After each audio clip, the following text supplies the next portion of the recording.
আসসালামু আলাইকুম, কেমন আছেন সবাই? আজ আমি কাঁচা পেঁপে রান্না করিব।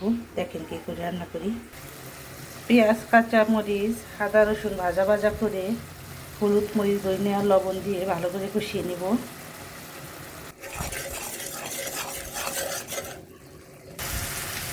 মশলা কষানো শেষ, এখন কাঁচা পেঁপে দিয়ে দিচ্ছি।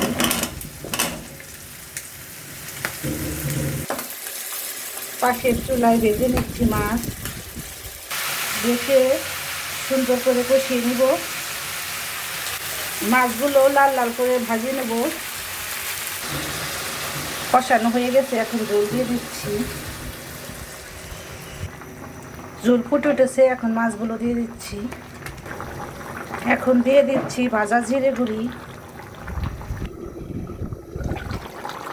রান্না শেষ, ভালো লাগলে শেয়ার করে দিবেন।